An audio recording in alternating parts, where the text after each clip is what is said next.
I am Ryan McKnight. I'm Cara Santamaria. I am Christopher Smith. Hi, I'm Andrew Torres. This is Naked Mormonism, the serial Mormon history podcast. Have you ever heard a politician make a speech about, rooting out corruption? They're going to get elected and fight the entire system of corruption and restore power back to the people. It's an old yarn we've listened to for a long time, but rarely seems to go anywhere in spite of people generally wanting less corruption.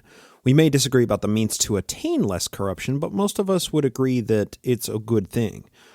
The Nauvoo Kingdom on the Mississippi had a corruption problem. Religion, politics, and money flowed in all directions, and many people were living in quite comfortable means by ill-gotten gains. The city itself was led by someone who was perceived as an incorruptible white knight who spoke for God. While Joseph Smith may have been a man, he was so much more than a man. He was an icon of perfection. He communed with Jehovah and secured the political power enjoyed by the Mormons for the past 5 years in Nauvoo. He worked endlessly, not for himself, but for the common good of the Mormon people.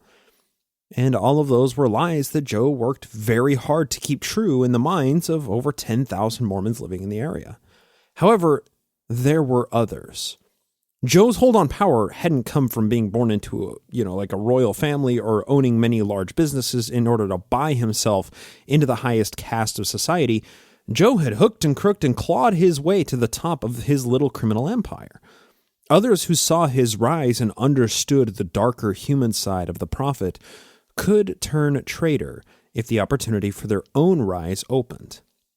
Joe jealously guarded the power that he'd worked for over a decade and a half to obtain. Like any mafia villain, when his power was threatened or somebody close to him knew too much for their own good, maybe, only a few options existed for Joe to employ in order to keep his power comfortably in his own hands and keep from rumors about the criminal side of the Mississippi Kingdom going public. One of the greatest threats to Joe in early 1844 was William Law.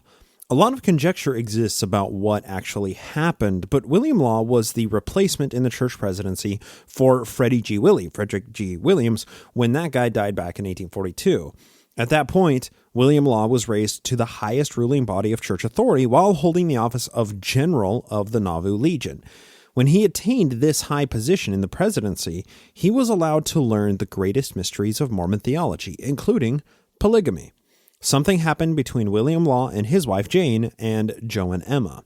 The record doesn't tell us exactly what happened, and first-hand accounts conflict, but it's reasonable to conclude that a deal was brokered between Joe and Emma that she could possibly take William as a spiritual husband if Joe got Jane as a spiritual wife. The deal soured, and the relationship between the Smiths and the Laws was forever destroyed. From that point forward, William and Jane Law increasingly became enemies of Joe's criminal empire. They knew too much for their own good. Could they be trusted? Joe didn't think so, and devised a plan to have William put out of the way.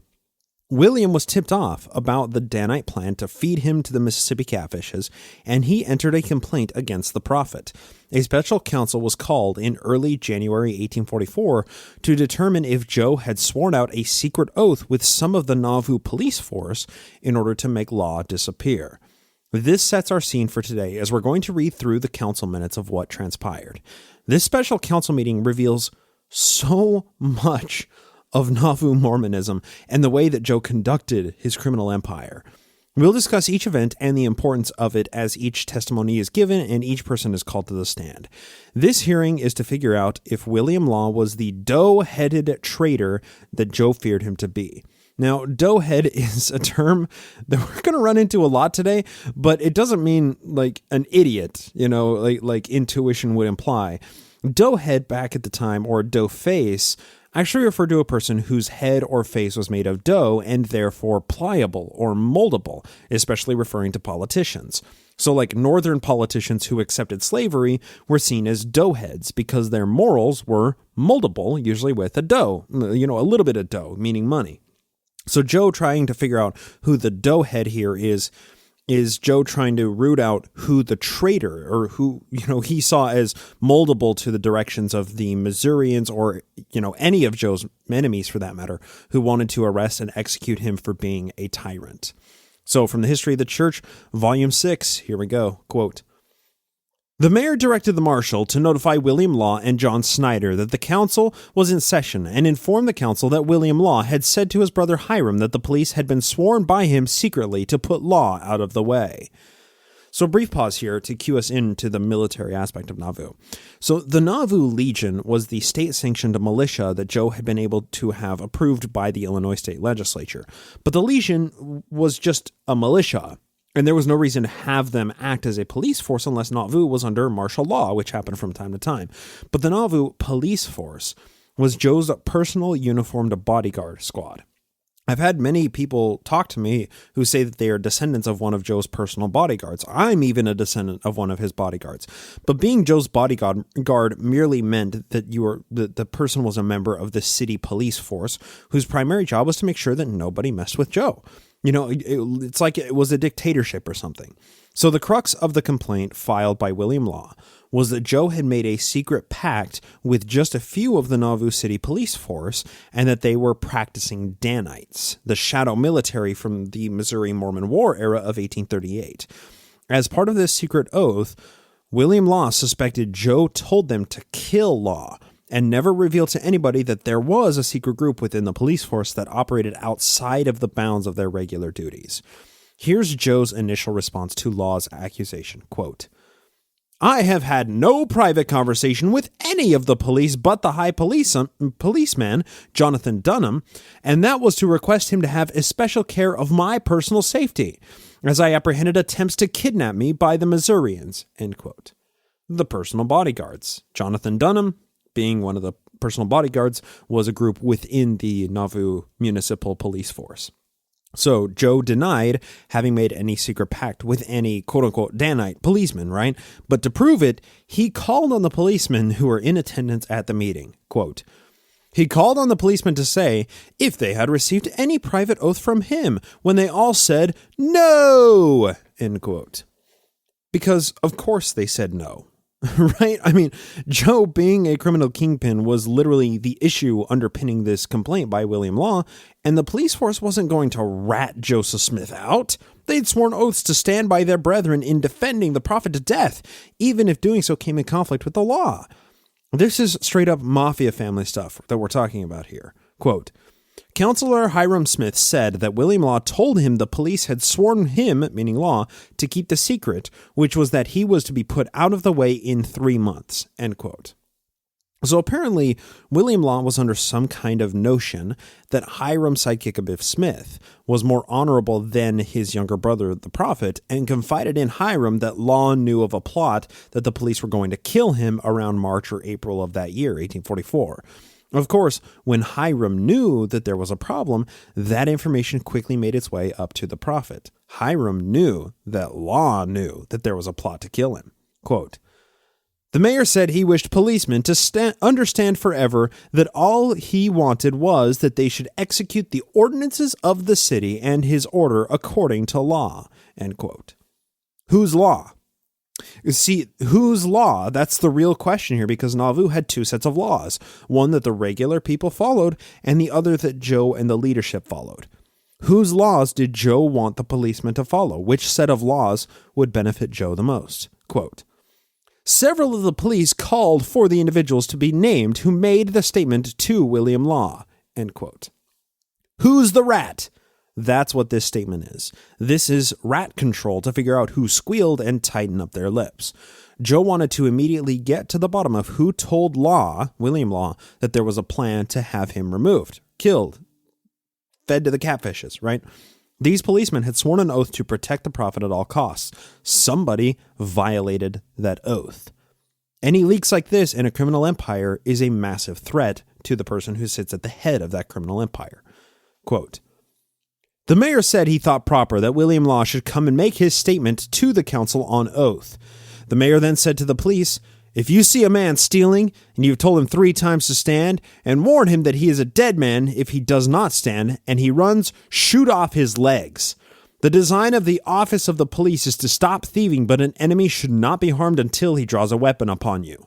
End quote. Now going to further in the case.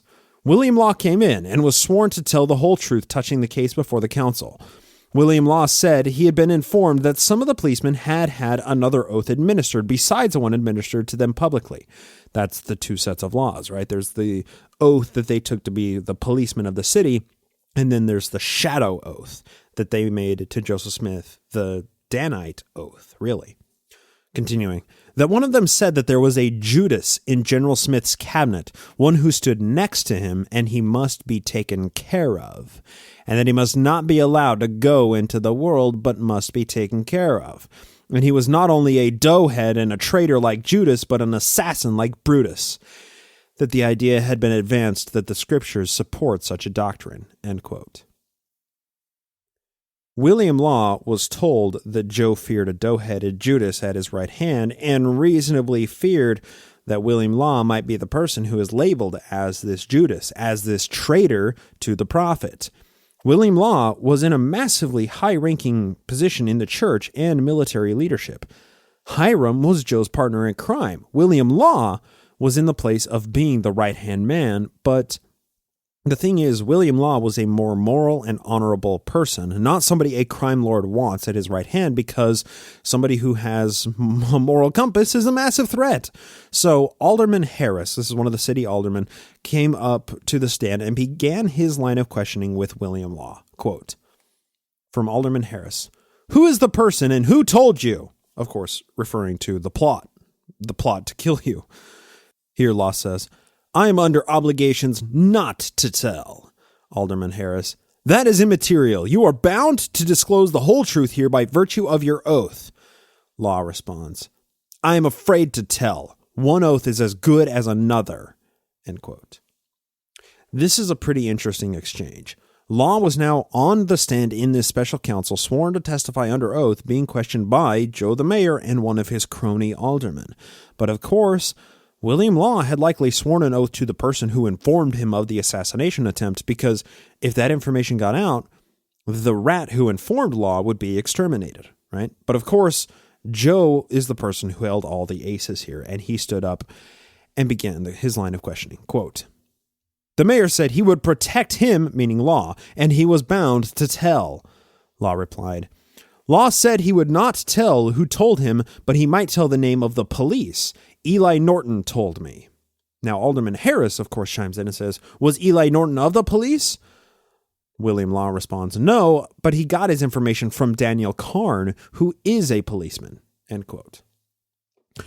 Now, unfortunately, the documents themselves, recorded by William Wines Doubled Up Phelps as a scribe here, the clerk, they don't tell the full story or reveal the body language or the subtext of what was communicated and the deeper implications of what actually happened here. Essentially, Joe was able to squeeze out of Law who the rat was. Now, Law had made an oath with that rat, with the leaker, to keep their name secret, but Joe had a lot more power over William Law than this one random policeman had.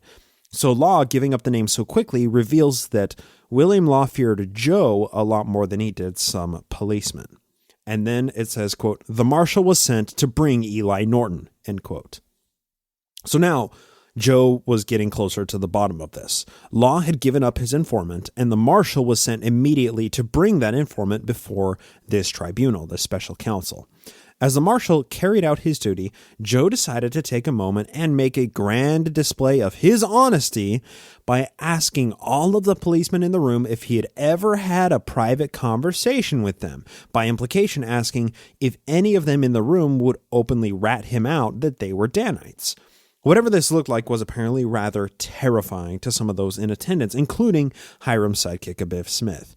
Now, I don't quite understand the deeper implication of why this was so alarming to him, but I can only suspect that it was due to the fact that each and every one of the policemen were so resolutely in lockstep behind whatever the prophet dictated. That, or maybe some of the policemen didn't have as much resolve as the record reveals, which would have been even more terrifying to Joe and Hiram, which also explains their individual speeches after this demonstration. So here's the demonstration, quote, "The mayor said to the police, On conditions I have had no private conversation with any of you, rise up and change the breech of your guns upwards. When all arose and changed the position of their guns as indicated. This demonstration of resolve to follow and do whatever the prophet tells you to do. Then it goes on to say, quote, Counselor Hiram Smith considered the matter very alarming when he heard it. He referred to Dr. Sampson of Vard and John Carl's treachery and false swearing in Missouri, and rehearsed what was said by the mayor to the police force in the former council. Then this is, so that was what Hiram sidekick, Abiff Smith, talked about, referencing the previous traitors, the previous Judases that the Mormons had dealt with, that the Mormon leadership had dealt with in Missouri during 1838. And now here's where Joseph Smith grandstands, quote, The mayor said, The reason why I made the remarks I did was on the account of the reports brought from Missouri jail by Orrin Porter Rockwell, that my enemies were determined to get me into their power and take my life, and thereby thought they would accomplish the overthrow of Mormonism, and enable them to effect this. They had secured the services of some of my most confidential friends who I did not suspect, and who were living in Nauvoo, to deliver me into their hands, so that their religious organizations upon their old principles might stand, for they feared that Mormonism would destroy their present religious creeds, organizations, and orthodox systems. They did not design to try me, but hang me or take my life anyhow, that they had a man in our midst who would fix me out, if they could not get me into their power without, end quote. So this is just a recitation of the quote-unquote persecution that Joe and the Mormons had suffered, and that was always a good means to justify nearly any action, and that's what happened here. And of course, Hiram talking about Dr. Sampson of Vard betraying the Danites in Missouri when, Sampson of Vard swore out affidavits about the Danites' existence to the Missouri government officials. And then Joe just, springboards off of Hiram's screed to talk about how many times that he'd been arrested or kidnapped as he saw it to face the law, or being hanged unlawfully as he saw it, and these conspiracies of these other religious creeds and followers to kill him because they're afraid that Mormonism would destroy their religions. Yeah, it's reasonable. It's reasonable to consider that people were trying to kill him, but there were many, many reasons why people were trying to kill him. It wasn't just quote-unquote religious persecution. After this dramatic scene transpired, the city marshal returned with the man that William Law said leaked this assassination plot to him. Eli Norton was the guy who wasn't a member of the police force, but he told William Law that Joe was devising a way to kill William Law. It was Daniel Carn, who was a member of the Nauvoo Police Force, that told Norton, who told Law. So first, Eli Norton took the stand. Quote, Eli Norton sworn to testify the truth, the whole, and nothing but the truth. From Norton, all I know about a private oath is on intimation. Brother Daniel Carnes said, all that I have heard probably referred to what has been stated about a doughhead, etc. Now that is unfortunately a breakdown in the transcription. Probably referred to what has been stated about a doughhead. That just means that unfortunately William Mines Phelps, who was the clerk for this, either he wasn't able to write fast enough or he didn't hear what Eli Norton said on the stand, and there isn't any other extant account of this. Then it continues. Question by the mayor. Did Carnes say I had administered a private oath? Norton responds, quote, No, did not say so much about law, did not say you had ever administered any private oath.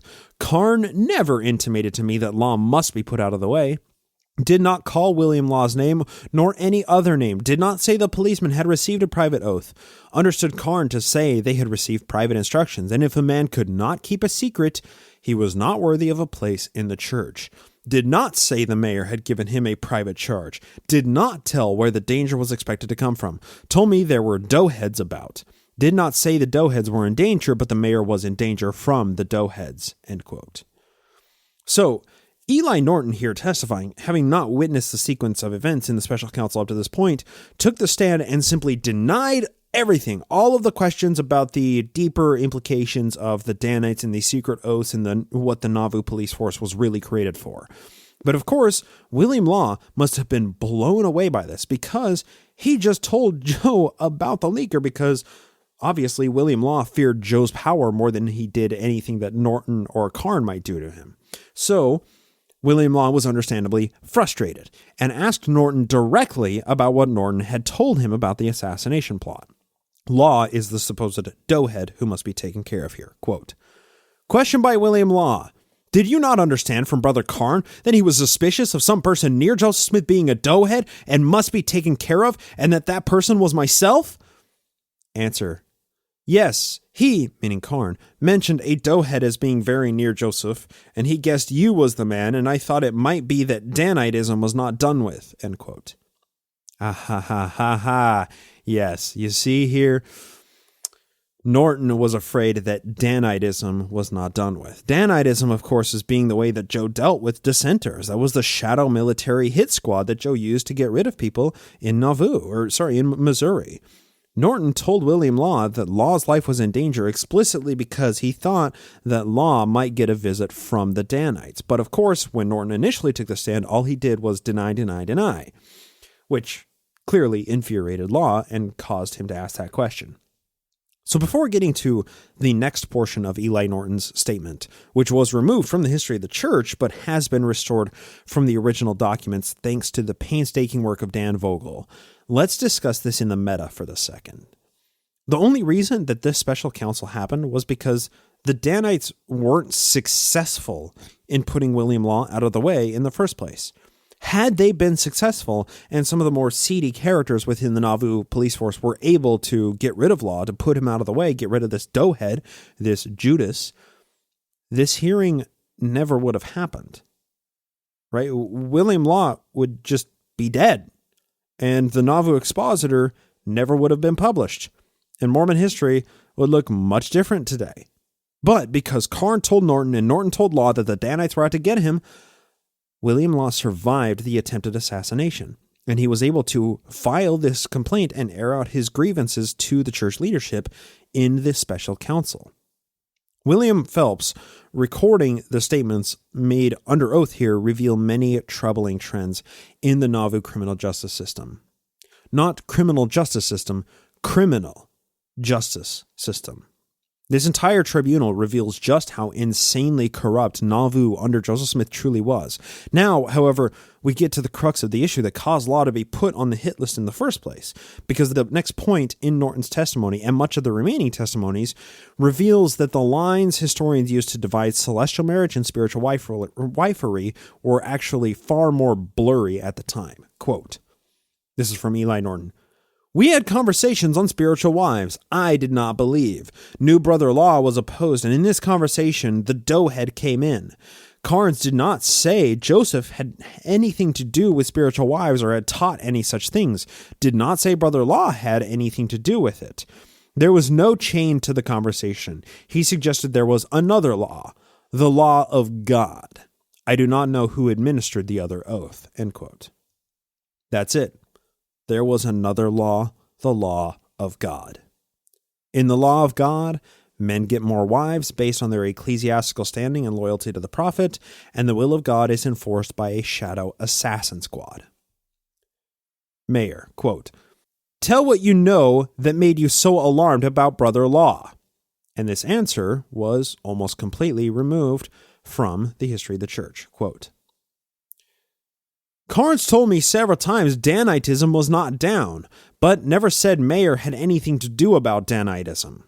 Carnes said it was a good system. He said every quorum had their teachings and they must not tell another quorum, but did not say I must take an oath to remain his counselor.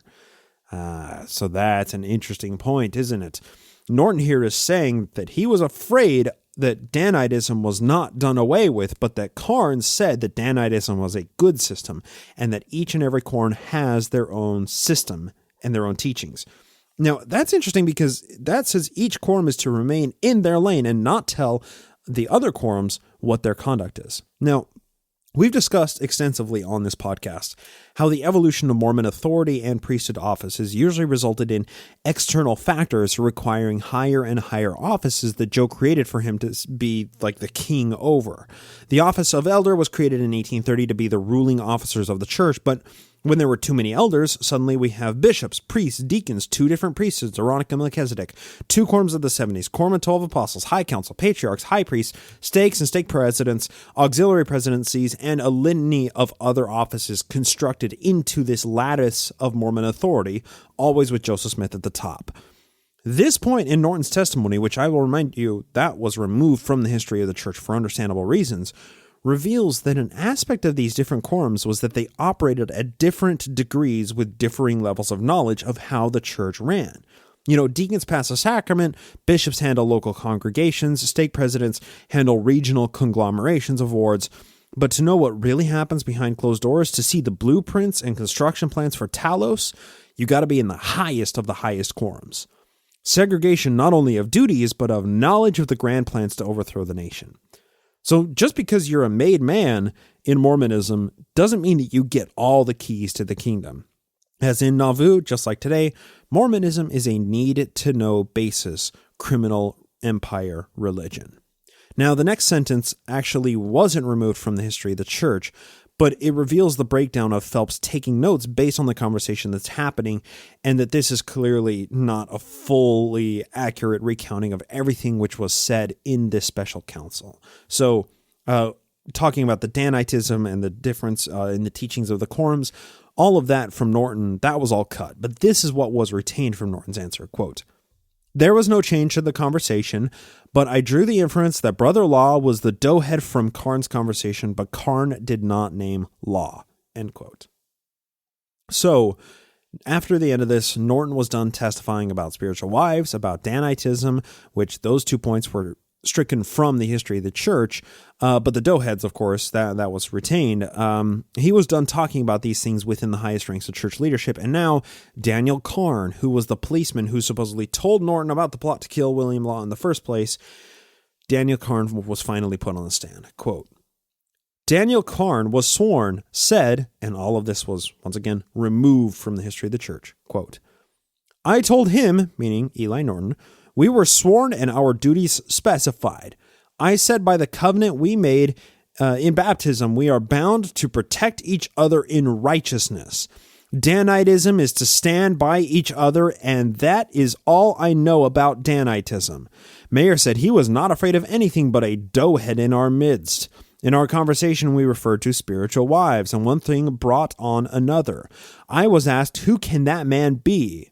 I give my opinion. Who can that man be? Obviously, the doughhead of William Law, right? End quote. So that previous passage that I just now read, that was removed from the history of the church because we can't have pesky little facts like Daniteism and spiritual wifery getting out there. However, the next passage is what was included from Daniel Karn's testimony that wasn't actually removed from the history of the church. Now, I simply love this next passage because I think it's important to note the perception gained from reading the edited version of the history of the church versus reading the original documents, as Dan Vogel has restored in his source and text critical edition of the history of the church. Now, what I mean by that is if we read through this whole tribunal, this whole special council, as the original editors of the history of the church determined, it would be a rather benign kind of hearing and about finding out who the doughhead is, who's the person who was corrupted. But that's about it. But when we read from the original document, this is one of the most telling and frankly troubling hearings of, tribunals in all of Joseph Smith's Nauvoo history.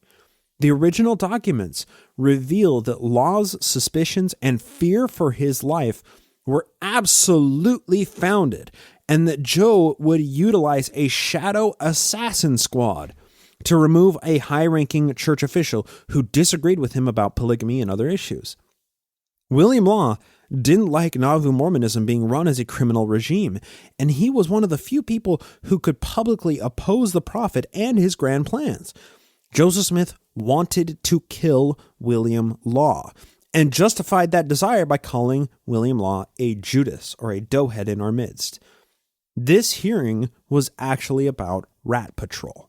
Who was the Danite who leaked the plan to William Law? Who was the whistleblower so we can seal up the Danite squad to be tight like unto a dish by removing the leaker? But with more than half of the testimonies that were recounted or that were actually originally documented by Phelps here, removed from the history of the church, you never get to see what this tribunal is really about. So what was Joe mad about Carn doing here if we read just the published history of the church? Well, this is the non-removed passage. This is what is actually recounted in the official version. Quote, I told Brother Norton that certain men had been counseled by the prophet to invest their means in publishing the new translation of the Bible. The new translation of the Bible. They weren't giving enough money to one of Joe's projects. That was one of the problems. Well, what they were devoting their money to is simply delightful. Continuing. And they, instead of obeying that counsel, had used their property for the purpose of building a steam mill and raising 100 acres of hemp. And the Lord had not blessed them in that business, but sunk their hemp in the Mississippi River. I told him it was my opinion that Brother Law was the doughhead referred to. End quote.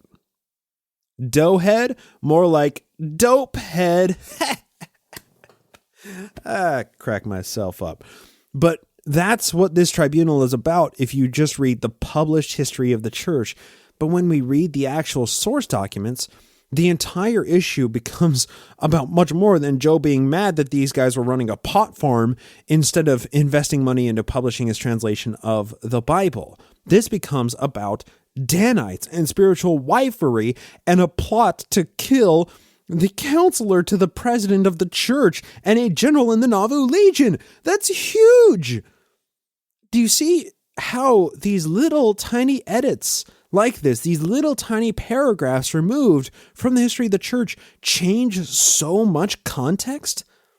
These tens of thousands of little tiny edits throughout the entire 7-volume set of the history of the church quantify into such a massive censoring of documents. It's no wonder that Mormons know nothing of their own history. The next paragraph, this is one of the paragraphs that was removed from the history of the church. Here we go. Quote, Norton said Brother Law knew about the spiritual wife system. This is all coming from Daniel Carn. I never intimated that Brother Law's life was in danger, but I intimated that Brother Law might be the doughhead previously. Brother Law and me had conversation about stories afloat on spiritual wives. He thought it was from the devil, and we must put it down that he knew such a thing was in existence and was breaking up families, etc. End quote. Yeah, the spiritual wifery, breaking up families, is kind of part and parcel when it comes with polygyny. There's only so many women to go around all of these wealthy church leaders, so of course they have to break up families to take their 30th wives. This is an important point, though, because everybody in this special council was aware that spiritual wifery and celestial marriage was a thing, especially William Law. The reason that William Law was such a threat was because he was one of the few who was so vociferously opposed to Joe and Emma's deal proposal that Joe feared he might turn Judas and go public with the polygamy accusations and print the revelation for all people to see. Now, eventually that sort of happened with the Nauvoo Expositor, because the Nauvoo Expositor included numerous affidavits from people who were present when Hiram read the revelation to the High Council. But if the text of that revelation got out there, Joseph Smith thought it would spell the end of the Mormon Empire and his career. He'd be arrested on adultery charges and he'd go to prison. You see, William Law was a massive threat, and he proved to be completely outside the control of Joseph Smith, unlike Hinchman, Sidney Rigdon, and others who were opposed to polygyny but chose to keep their mouths shut. William Law reasonably feared for his life. The next question from William Law wasn't a question so much as it was a retort against Carn, against what Carn had said about Law claiming concerning spiritual wives. Quote, question by Law. Did I not say we have good foundation because Joseph blew it all up before the High Council and Hiram before the elders' quorum? End quote. And blew it all up, meaning like polygamy, that we're just doing this thing. We're just doing spiritual wifery, so deal with it. That is true, right? The record states that Hiram read the polygamy revelation, which later became D&C 132, to the High Council, but according to Law, Joe instructed the High Council on polygamy while Hiram told the elders' quorum. But regardless, polygamy was slowly bleeding into lower and lower ranks of church leadership, which only gave more weight to the rumors that Joe and Emma, through the Relief Society and other leadership structures in the church, were trying to keep at bay. But you see, they had to keep a constant tension, right? Publicly deny the practice of spiritual wifery, but allow rumors to go a little bit so women would be less surprised when they were approached for a polygynous proposal. The level of public dishonesty was required to maintain secrecy, yet maintain the practice behind closed doors of the greatest aspirations of Mormon theology. One man, millions of wives, and worlds without end. Now, here is how Carnes responds to William Law, saying, hey, we had a good foundation that spiritual wifery was happening because Joe blew it all up before the High Council and Hiram told the elders quorum. This is what Carnes said. Quote, yes, said Carnes, Law did not speak disrespectfully of Joseph or of the church. That passage was removed from the history of the church. This was what is included in the history of the church. I have had no secret conversation whatever with the mayor and never received any charge except the one with the rest of the police before the city council. And now, this next sentence that I'm about to read was removed from the history of the church. The council never heard anything from me to endanger the life of any man. End quote. You see, he was just denying. Daniel Carn was understandably trying to say anything to remove any suspicion that he was anything but loyal to the prophet. And he didn't want to reveal that he was a member of the Danites. And he was a member of the Danites. He was inducted during the original formation of the Danite Society in Missouri back in 1838. Daniel Carn knew the oaths that they took to stand by the prophet and to do whatever he commands, even if that comes into conflict with the laws of the land, like breaking an oath of telling the truth on a stand. See, if Carn could be branded as disloyal after swearing the Danite oath, Daniel Carn would be gone before nightfall. But since the cat was out of the bag with discussing spiritual wifery in this tribunal, Joe chose to speak over Daniel Carn about the system and the importance of the Danite oaths. And once again, everything that I'm about to read is all removed from the history of the church. So this is something you have to go to the original documents in order to see what this tribunal is really about. Quote, Mayor spoke on spiritual wife system and explained, the man who promises to keep a secret and does not keep it, he is a liar and not to be trusted. Esquire Daniel H. Wells came to me the other night and said that he was satisfied and pleased with all I had said. I did say Alderman Wells. I don't understand exactly what the subtext is here. Unfortunately, Phelps wasn't very good at writing quickly, and we just don't know what was actually said there. But then Counselor Hiram Smith spoke at considerable length, I assume about Daniteism and spiritual wifery as well. But once again, this is the only document that we have of this tribunal, and we don't know what else was said, what else that Joe and Hiram lectured on at this time. But the point is polygamy was a secret, but it wasn't a very well kept one, right? The fact that these men were openly discussing it in the special council reveals that they and the church at large were on a trajectory to make polygamy a public practice of the religion. But with so many other things going on, like Joe's presidential campaign, that would certainly make the practice much harder to go public with, right? We're talking about all of these things happening less than 2 decades after the Petticoat affair. The public's perspective of sexuality and women's purity would more align with William Law than Joseph Smith should Mormonism go public with polygamy as they did in Utah. But regardless, Joe and Hiram both made speeches. Only a few details of Joe's are extant and Hiram's is completely absent. But Joe's sentiment is what matters here. A man who promises to keep a secret and doesn't is a liar who can't be trusted. Those who didn't keep the secrets of polygamy, like William Law, couldn't be trusted. If Daniel Carn told Eli Norton about the plot to kill William Law and Norton relayed that to William Law, neither of those guys could be trusted, in spite of Daniel Carn being a long-standing member of the Danites and a trusted insider with these secret oaths. You see, Joe was certain that there was a Judas here, and he'd concluded before the hearing even commenced that Judas was William Law. Now the question was, What did William Law have to say for himself in the face of all of these accusations and, of course, the grandstanding about Daniteism and spiritual wifery with Joe and Hiram? This was all removed from the history of the church. Here we go. Quote, General William Law spoke and said, there was no man in the city more zealous to support Mormonism than himself. Yeah, he was terrified, right?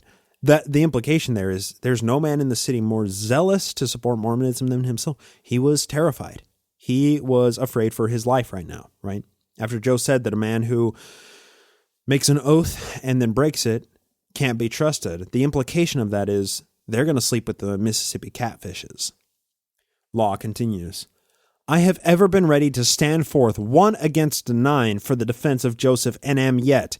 If he lives till I shed his blood or strike a hair from his head, he will live till he is as old as Methuselah.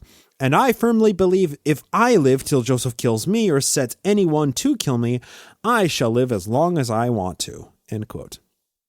Now, that could be kind of confusing, but what he's saying there is William Law's proposal is that, hey, Joe, you and I, we may have some disagreements, but why don't we just let bygones be bygones?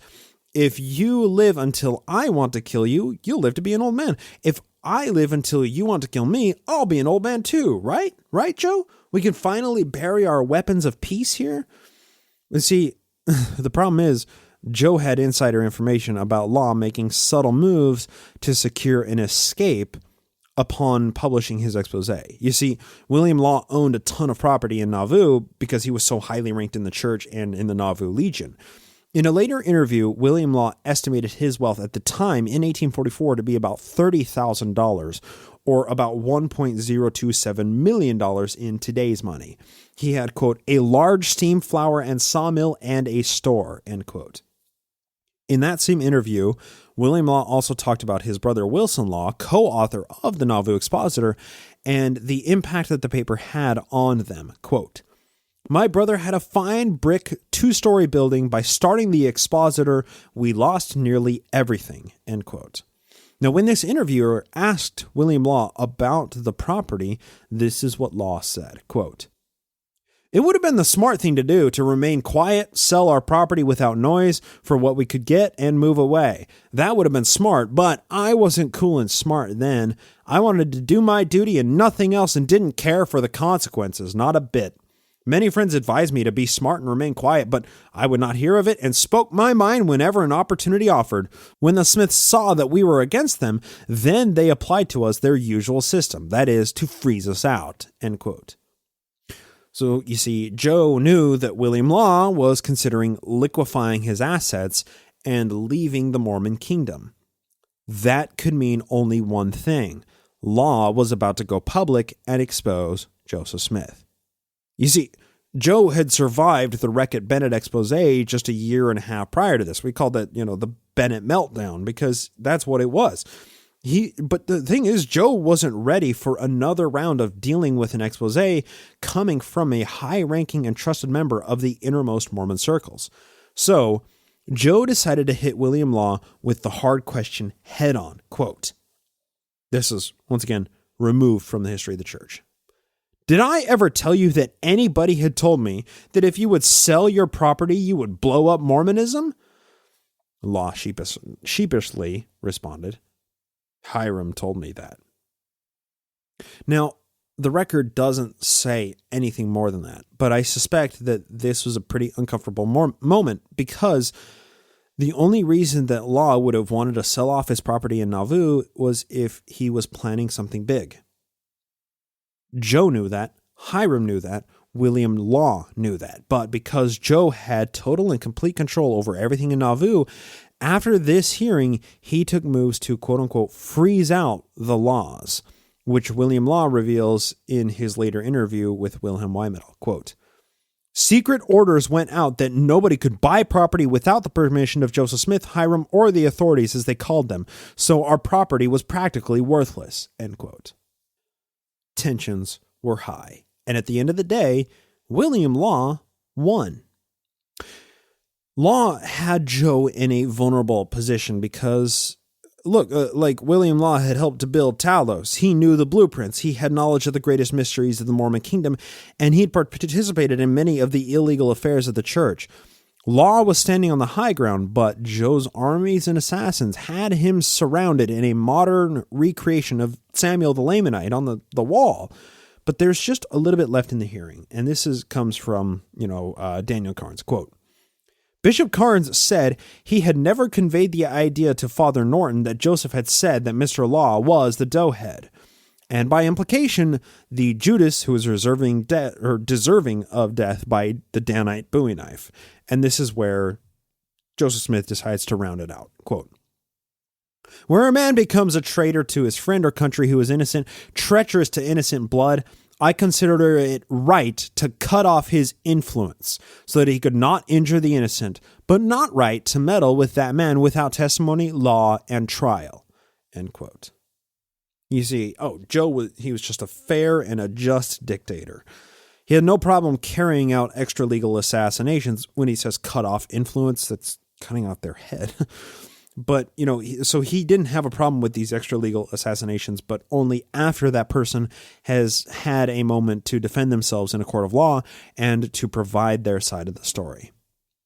Joe wrapped the hearing with a final speech. Now, his final point reveals that at the end of the day, he felt quite safe inside of his little fiefdom because he was surrounded by loyal followers and Danites who would kill anybody who might become a problem in any sort of way. Joseph Smith was a mafia don, and this was his way of telling Law and anybody else in attendance who may not be 100% loyal that he wins every single time.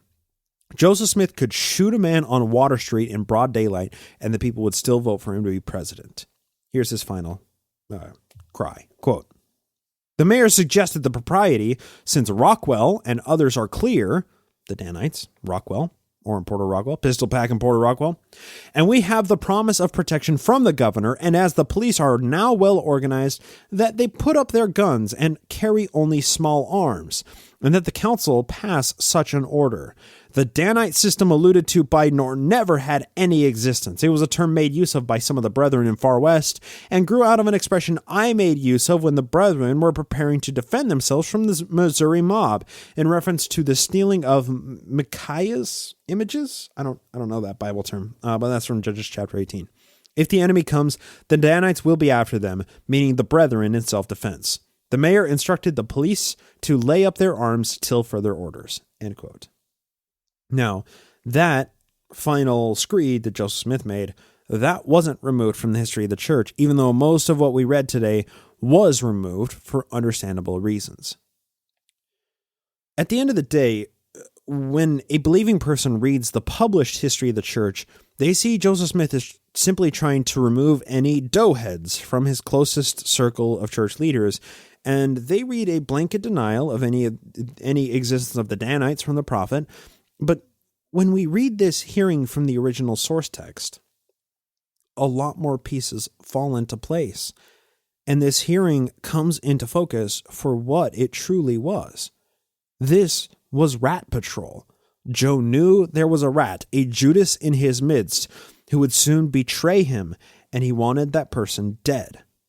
William Law was that person, but Law was able to put on a good affect and persuade Joe that he wasn't an immediate threat, which was true, but only true for a few more months, because in less than 5 months from this hearing, William Law was the primary author of the Nauvoo Expositor, which catalyzed the deaths of Joseph and Hiram Smith and kicked off a schism crisis that shaped the face of American history from that time forward. It may not feel like it, especially when we read the history of the church version of events, but William Law tactically won this tribunal. How do we come to that conclusion? Well, William Law survived. All that he had to do was survive this tribunal, and he bought himself some time, which was so desperately short. However, Joe was right. William Law was the Judas in his midst. The summary of events recounted in Joe's journal for that day is quite interesting, and it reveals how much this hearing was whitewashed to remove any of the deeper details that we've discussed today about Daniteism, about spiritual wifery, about extra legal assassin squads.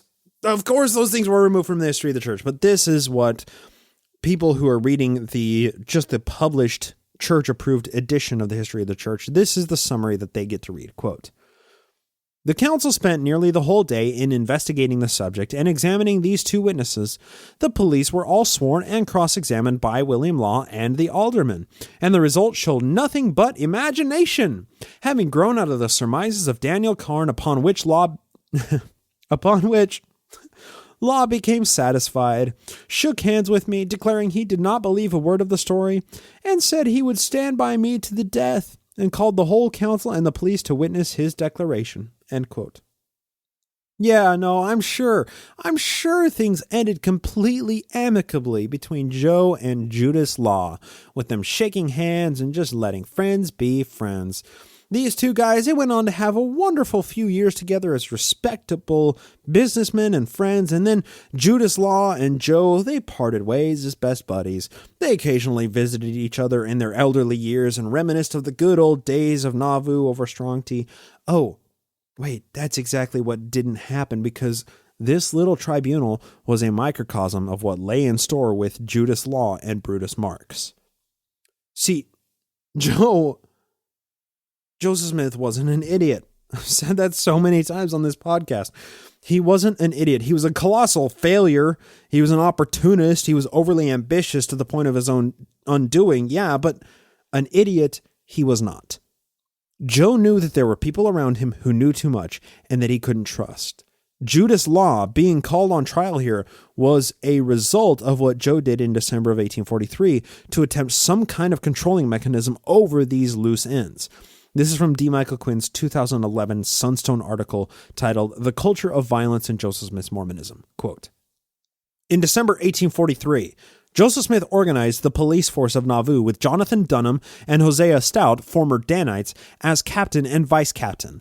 Among the 40 police were other such Danites from Missouri, such as Charles C. Rich, John D. Lee, Daniel Carn, James Emmett, Stephen H. Goddard, Abraham C. Hoge, John L. Butler, Levi W. Hancock, Abraham O. Smoot, Dwight Harding, and William H. Edwards. Several members of the police force continued to double as Smith's personal bodyguards.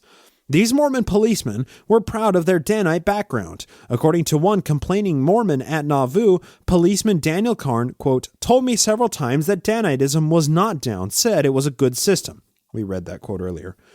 Carn laconically replied in Joseph Smith's presence, Daniteism is to stand by each other. That is all I know about Daniteism. As mayor, Joseph authorized his police to kill if need be, and then said his own life was endangered in December of 1843 by a little doughhead and a right-hand Brutus. The latter remarks put the police on notice to look for Mormon dissenters as traitors. Within a week, Nauvoo's police left Smith's second counselor, William Law, and Nauvoo's stake president, William Marks, under the terrifying impression that Smith had marked them for death. Both were foes of the prophet's secret practice of polygamy. End quote. So today we've discussed William Judas Law extensively, and we'll get into William Brutus Marks, his trial, next week. But suffice it to say, Joseph Smith was a mafia boss who had everything to lose. More than a mafia boss, he was a cornered animal who feared for his existence at this time. But this corner animal had more than superior physical power to overwhelm his inferior beta males. He had access to superior social and political and, more importantly, military and extra-military powers. And you know, in some ways, Joe's tale is as old as time. He was a country bumpkin who saw a way to gain wealth and power, start a religion, and he seized every opportunity that was provided. Once that wealth and power was acquired, he had to jealously guard it from those who threatened him or those structures. Judas Law and Brutus Marks were massive chinks in the armor of the Mormon Empire colossus growing in the shadows of Nauvoo's darkest alleys. He was a dictator with his own military, his own assassin squad, his own harem of wives and concubines, following of thousands of people who would die for their divine leader, and he controlled everything that happened in multiple cities and dictated the direction of the lives of each and every believing Mormon living in 1844. Joseph Smith had people willing to lie under oath and perjure themselves for him, to take a bullet for him, and to walk thousands of miles across the country for him. He had everything, but he had everything to lose.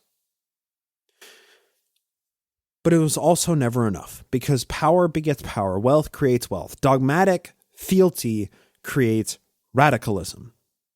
Joe had all of these variables turned up too high, and his power was insecure as he continued to expand and grow his Mormon empire. His system was simply not sustainable with so many existential threats and the social forces pushing against his expansion.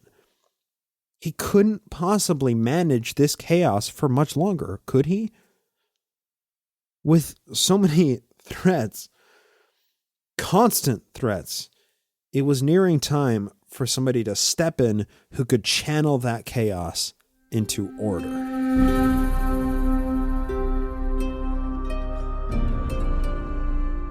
That's going to do it for the main segment today. We have a new patron to thank over at patreon.com/Naked Mormonism. A new pledge by Fred. Unfortunately, we had a couple of pledge removals, so that leaves us at -$4 an episode from last week. That's pretty standard fluctuation, but if you want to join the ranks of the Namo family to help compensate for those pledge deletions, as you know, they happen from time to time, you can do that. Jump over on patreon.com/Naked Mormonism, and you can gain access to all the patron exclusive content, which is the weekly extra episodes, the extended edition of every new episode, which includes just random musings, the variety show that is, well, let's just say not safe for work, or kind of like to go off on things from time to time. So if you want to support the research and give your hard-earned money to me and to this research endeavor, that's the best way to do it. Or you can PayPal at briceblankenegel@gmail.com. We have a little bit of listener mail to get to very briefly. First, I wanted to read an email from David, and I replied it to David, and he said that I could use his name. So David said, I was bothered by episode 175 with Philippa Meeks about legalizing polygamy. He says, I'm highly skeptical about her conclusion that polygamy is great and ought to be legalized. So I want to say right off the bat, I don't think that either of us said that polygamy is great.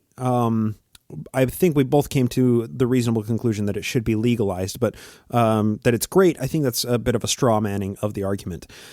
David goes on to say, I think she could benefit by listening to Lindsay Hansen Park's Year of Polygamy podcast. Lindsay started out sort of thinking that polygamy was not bad, just different, but ended the year wanting to stomp out polygamy.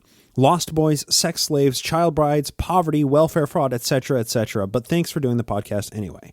So I responded to David, and I just said, hey, Philippa and I are both aware of where Lindsay is, and we're both well acquainted with Lindsay personally.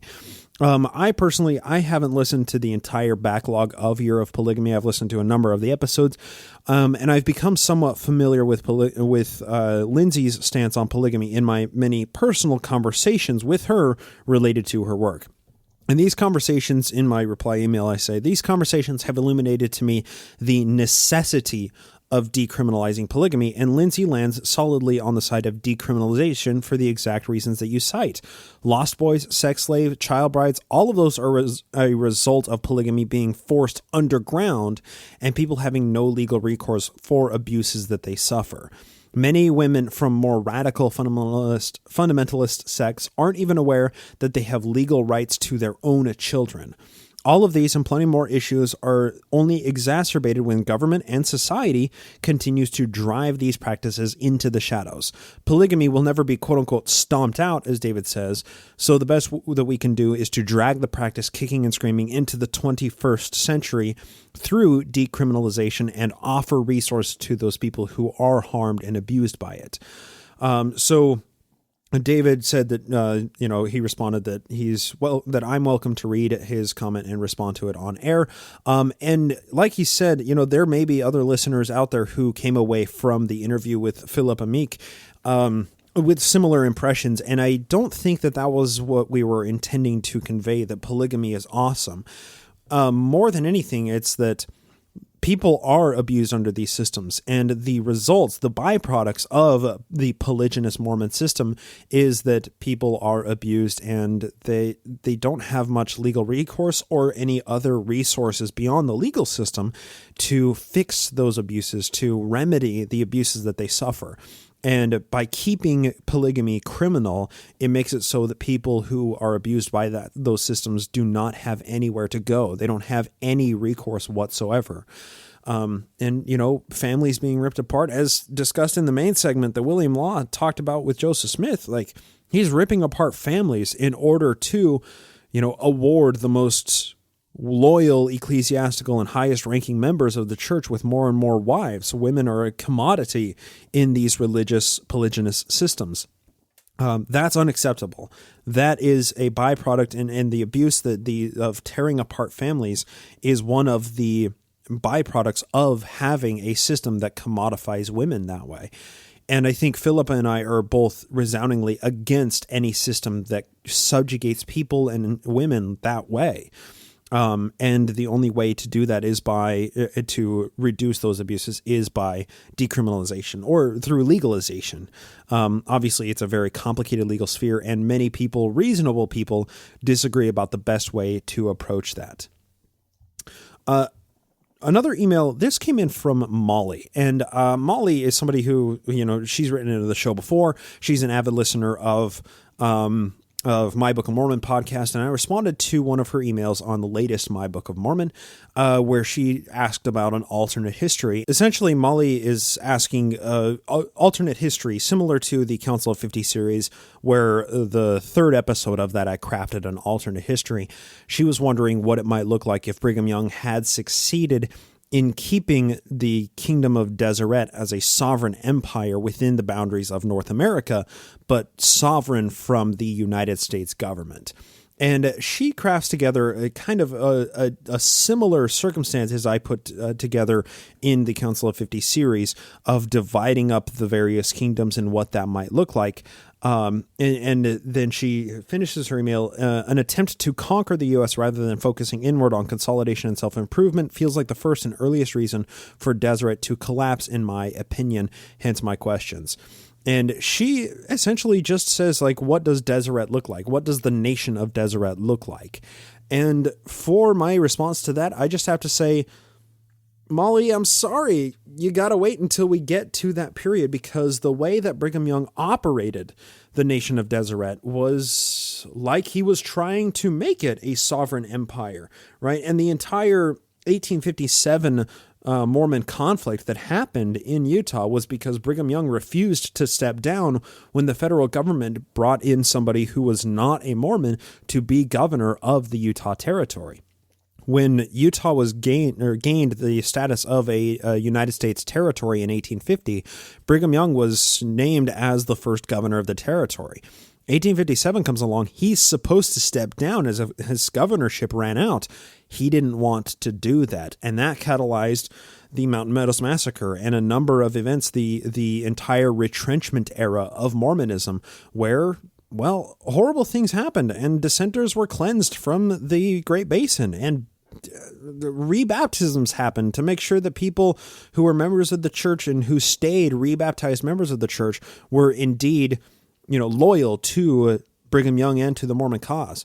So the version of history that you're imagining, Molly, it's not all that alternate. It's just a matter of when that alternate history continues and departs from actual American history. And actual American history reveals that eventually Brigham Young dies and Utah finally relents on its practice of polygamy and being a theocracy and gains statehood. Where that diverges from Brigham Young is from what the envisioning of the Deseret Territory was really when Brigham Young dies, and he's no longer able to operate this sovereign Mormon theocracy. And the first inkling of where the departure, I think, from the timeline you're envisioning comes is when he decides to acquiesce and step down from his office as governor of the Utah Territory. It's obviously wildly complex, and when we play with alternate histories, a lot of different variables need to be taken into account to construct a believable narrative. But it is, needless to say, interesting for me, and I think about it a lot at night. So Molly, thank you for the email, and thank you for the question that we answered on My Book of Mormon, as well as the question that hopefully you'll listen to on this episode when you get to it. But that's going to do it for our episode today. Thank you all so much for the people who do get in touch with me. If you want to do that, you can log on to the website, nakedmormonismpodcast.com, and enter in the contact form there, or you can send me a direct email at nakedmormonism@gmail.com, and I'll do my best to answer to your email, whether that is directly in the email thread or on air. And I guess we'll wrap it up for the night. Of course, I want to thank everybody for hitting the download button and lending me your ear. Hope to talk to you next time here on the Naked Mormonism Podcast.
This podcast is produced with the help of Julie Briscoe as social media manager, Brian Ziegenhagen as audio engineer, and Andrew Torres of the law offices of P. Andrew Torres in the Opening Arguments podcast as legal counsel. Music is written and performed by Jason Camo of aloststateofmind.com and used with permission. Naked Mormonism is a production of Ground Gnomes LLC, copyright 2019, all rights reserved.